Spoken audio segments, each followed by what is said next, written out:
안녕하세요. 건법부자의 조건입니다. 안녕하세요. 유상목 법무사입니다. 네, 오늘 지난 시간에 이어서 유치권에 한 번 더 유치권에 대해서 한 번 더 이야기를 해보려고 해요. 네네. 지난번에 네. 촬영을 하다 보니까 네. 유치권 관련해서 너무 재밌는 게 많더라고요. 할 얘기가 많았죠. 네, 네네. 그래서 그 방송 시간이 제한돼 있어서 네. 다 이야기를 못해서 오늘 네. 또 그 이야기를 2부로 네네. 이어서 한번 좀 말씀을 드리고 싶어요. 네네. 그래서 최근에 경매 시장에 아직 물건도 많고 네. 낙찰가율도 굉장히 많이 떨어지고 있고 경매가 굉장히 활성화되는 시기가 올 거예요. 그렇죠. 네. 네, 그래서 그런 시기인데 네. 그 중에서 이제 유치권이 걸려 있는 물건들은 네. 접근하기가 많이 불편하다. 네. 부담스럽고 많은 분들이 유치권 있다 그러면 그냥 패스. 그렇죠. 이렇게 저 하는 역시도 분들이 많아서. 저 역시도 그 관계를 정리하고 네. 이거를 해소하거나 협의하는 과정이 너무 불편할 것 같으니까 아예 접근 안 하는 경우가 많아요. 네. 근데 지난번에 유 법무사님께서 말씀해 주신 게 네. 유치권 깰 수 있다. 그렇죠. 너무 불편해하지 않아도 된다라는 느낌으로 말씀해 주셔서 오히려 유치권이 성립되는 경우보다 네네. 깨지는 경우가 더 많다. 그렇죠. 네, 이렇게 말씀드렸어요. 그렇죠. 그래서 그 깨지는 경우에 대해서 네. 저희가 오늘 한번 이야기를 해보려고 하는데 네네. 어떤 경우가 있을까요? 일단 유치권이 깨진다는 거는 그렇잖아요. 유치권의 어떤 성립 요건이 네. 법에 정해져 있을 텐데 네네네. 그 성립 요건 중에 하나가 탈락되면 유치권이 성립되지 않겠죠. 그러면 그러니까 엔드 요건인데 그렇죠, 모든 게 그렇죠. 엔드여야 그렇죠. 되는데 하나라도 안 되면 안 되는 거지. 유식하신 말씀. 요즘 네네. 네.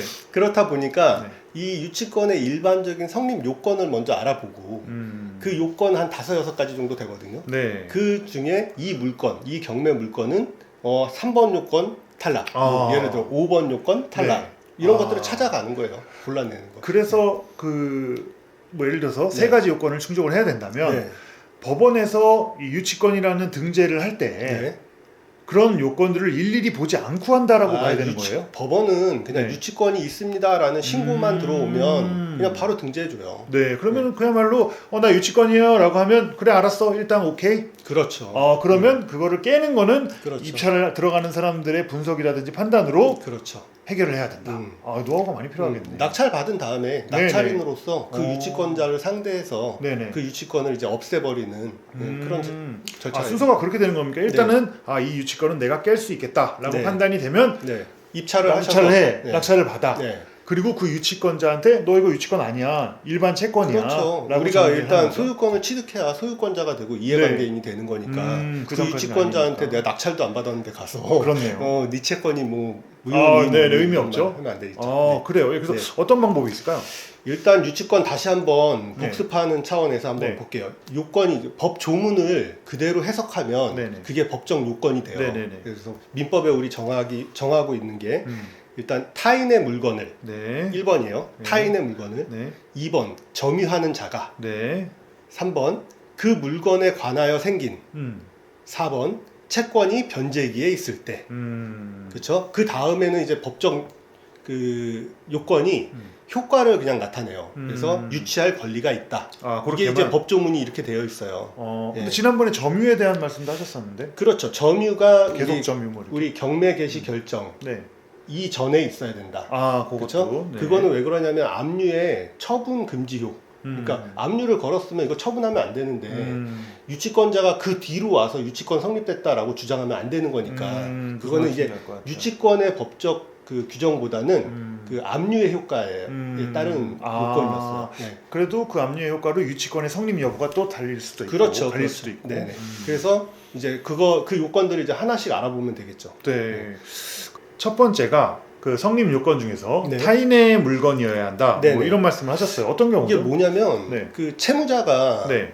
그 빚을 못 갚아서 경매 물건이 나왔잖아요. 네, 그렇죠. 근데 이제 그 채무자가 예를 들어 우리 판례상으로 이제 벽화 이런 거, 네. 조경 네. 이런 것들을 자기 물건에다 해놓고 네네. 자기가 물건만 팔리는 거니까 네. 그건 내 거다. 네. 내가 거기에 비용이 들어갔으니까 내 거다라고 유치권 신고하는 경우가 있어요.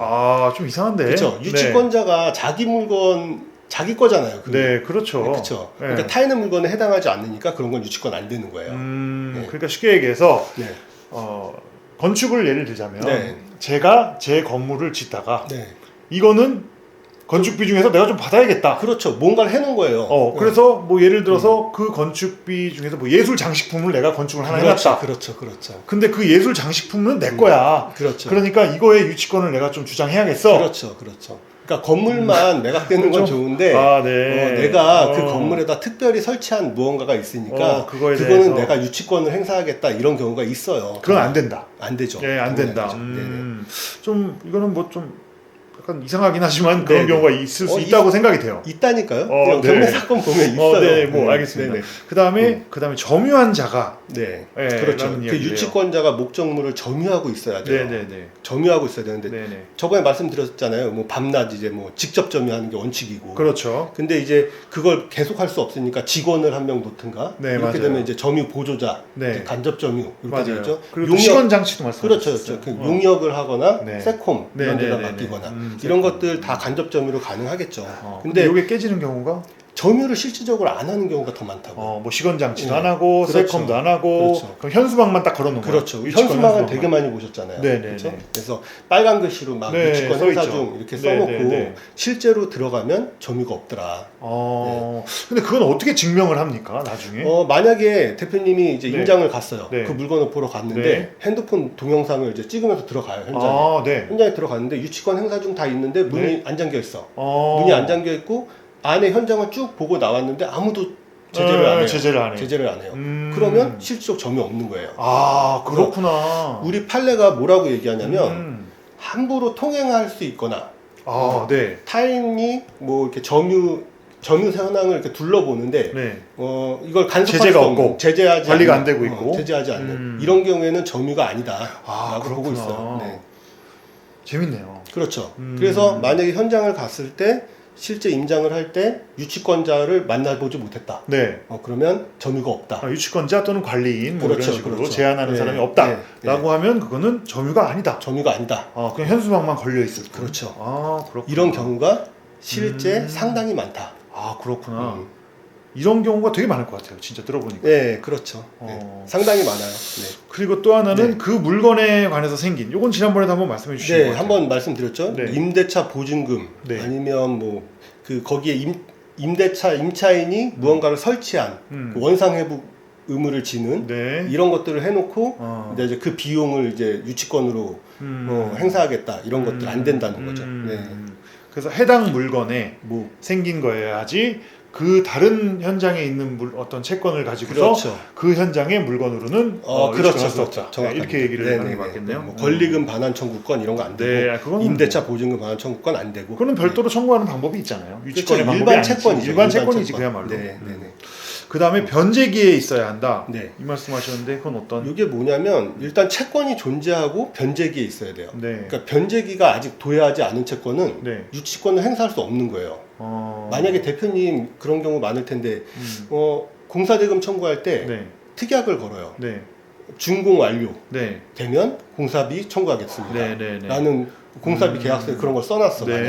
근데 준공이 안 난 상태에서 경매가 됐잖아요. 경매가 됐다. 그러면 유치권 성립이 안 된다. 그러면 그 공사업자는 그 채권을 아직 행사할 수 있는 시기가 안 된 거예요.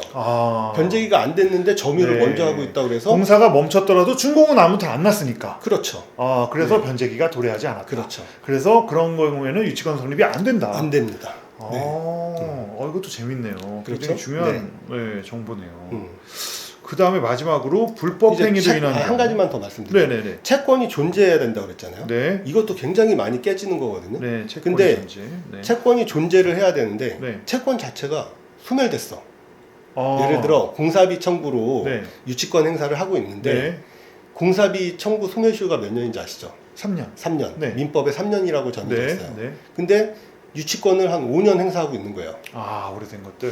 소송 판결을 받아놓으면 10년으로 늘어나는데 그런 거 없이 판결 자료는 그럼 미리 볼 수 있나요?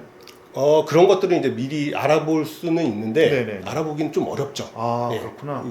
지금 입찰 단계에서는 어렵고 근데 이제 그런 것들을 수소문하다 보면 알 수 있겠죠. 정보들을 뭐 그런 경우 있고 아니면 대표님도 이제 또 많이 하시잖아요. 은행에서 대출할 때 사업 대출할 때 보통 공사업자한테 뭐 받아요? 유치권 포기각서. 그쵸? 네네네. 그런 걸 받아놓잖아요. 네네네. 근데 유치권 포기각서를 썼다면 네. 유치권 포기된 거잖아요. 그렇죠. 그렇죠? 네. 나중에 유치권 행사하면 안 되잖아요. 그렇죠. 그거는. 그러면 그런 물건들이 상당히 많겠죠. 그럴 것 같은데. 그렇죠. 네, 대부분의 은행에서 요구를 하니까. 그래서 은행들이 미리 유치권 배제 신고를 하기도 하는데 네. 만약 그런 게 없더라도 은행의 대출이 만약에 이루어지고 그 다음에 공사가 이루어졌다라고 하면 그 은행 담당자한테 연락을 해보면 이거 유치권 포기각서가 안 들어왔던 건인가요? 이렇게 물어보면 들어왔었습니다라고 대답을 해주기도 해요. 그렇다면 유치권 깨지겠죠. 그러면 그 유치권 포기각서는 은행에 대해서만 성립하는 게 아니고 네. 낙찰을 받은 사람한테도 유효하다. 그럼요. 그렇게 네. 봐야겠네요. 제3자에게도 효력이 있다. 제3자에게 네. 효력이 있다. 네. 그리고 점유가 불법으로 여기 마지막이네요. 네. 불법 행위로 인한 경우에는 적용 안 한다. 그렇죠. 네. 불법 점유로 몰래 들어가서 아니면 뭐 인력, 경비 그 인력들을 써서 완력으로. 점유를 침탈해서 뺏어서 나 이제부터 유치권자다라고 하면 안 되는 거죠. 그러니까 예를 들어서 거기 채무자나 건축주가 네. 내가 지키고 있는데 네. 밀고 들어와서 그렇죠. 뭐 싸우고 밀고 뭐 네네. 강제로 네네. 완력으로 점유를 시작했다. 네. 이거는 불법 점유. 그렇죠. 그걸 알게 되면 나중에 그 사람의 점유는 불법 점유로 개시됐다. 그렇구나. 라는 점으로 깰 수 있겠죠. 네. 재밌네요. 네. 그래서 이렇게 5가지 말씀해 주셨는데 지금 법무사님께서 보시기에 가장 많은 확률적으로 네. 이 5개 중에서 네. 이런 경우가 많아서 유치권이 깨지더라. 첫 번째, 네. 경매 개시 결정 네. 이전부터 점유하지 않았다. 시기. 예, 시기. 경매 두 번째, 개시할건. 네. 두 번째, 실질적인 점유가 없다. 실제로 점유하지 않았다. 점유하지 않았다. 네. 그다음 채권이 존재하지 않는다. 유치권 포기각서. 네. 이런 것들은 상당히 많아요. 3가지가 네, 유치권 상당히 포기각서, 네. 점유 문제, 그 다음에 그 유치권의 성립 시기. 네네 맞아요. 네. 그거 3가지가. 네. 말씀 들어도 한 그럴 것 가지만 더 같아. 말씀드릴까요? 네네네. 네.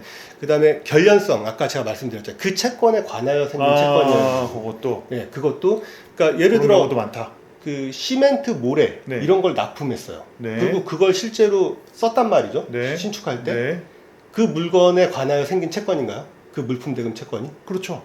그렇다고 생각하죠? 네, 그 자재를 갖다 썼으니까. 그렇죠. 네. 근데 그게 원심에서는 네. 그러니까 하급심에서는 네. 맞다. 그래서 네. 유치권 성립된다라고 네. 했는데 대법원 올라가서 깨졌어요.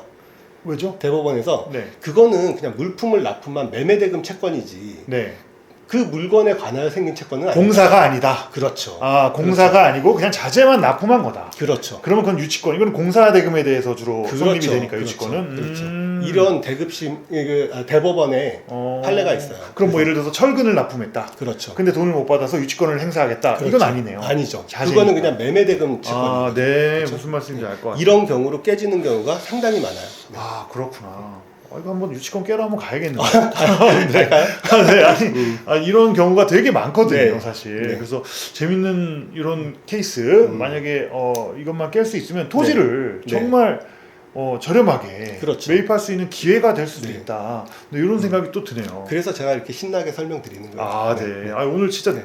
좋은 도움이 네. 되는 말씀 네. 너무 감사해요.